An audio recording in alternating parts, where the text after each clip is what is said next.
Doctor గారు, దివ్య ఇలా అడుగుతున్నారండి. నా వయసు 30 సంవత్సరాలు. నాకు 2 పిల్లలు. ఈ మధ్య నాకు వెన్నులో ఏదో నొప్పిగా ఉంటే డాక్టర్ ఎంఆర్ఐ స్కాన్ చేశారు. ఆయన నా కిడ్నీలో సమస్యలు ఉన్నాయని చెప్పారు. అయితే ఆ స్కాన్ రిపోర్ట్ చూసిన తర్వాత నాకెందుకో నా అండాల్లో గడ్డలు ఉన్నాయని అనిపిస్తోంది. ఎంఆర్ఐ స్కాన్లో అండాశయంలోని గడ్డలు కనపడతాయా? లేదా నేను ఇంకా ఏదైనా టెస్ట్ చేయించుకోవాలా? తెలియజేయగలరు అని అడుగుతున్నారు.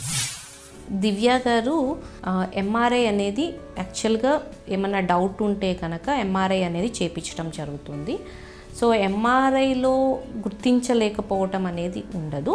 బట్ ఎంఆర్ఐ మీకు ఇంకా ఏమైనా డౌట్ ఉంటే ఒకసారి రేడియాలజిస్ట్ని మీకు ఎంఆర్ఐ చేసిన డాక్టర్ ఫిల్మ్స్ తీసుకెళ్ళి ఒకసారి దాన్ని ఫిల్మ్స్ రివ్యూ చేసుకుని మీ డౌట్ని క్లారిఫై చేసుకోవచ్చు. లేదా ఇంకా అంటే మీకు దగ్గరలో స్కాన్స్ చేసే డాక్టర్ ఇంటర్నల్ స్కాన్ అంటాం, టీవీఎస్ అంటాం. సో ఇంటర్నల్ స్కాన్ కూడా చాలా సెన్సిటివ్. మీకు ఇంకా డౌట్ కనిపిస్తే కనుక మళ్ళీ ఎంఆర్ఐ చేయించుకోని అవసరం లేదు. ఈ టీవీఎస్ స్కాన్ అనేది చేసుకుని మీ లోపల ఏమన్నా గడ్డలు ఉన్నాయా లేదా అన్నది కూడా మనం నిర్ధారణకి రావచ్చు.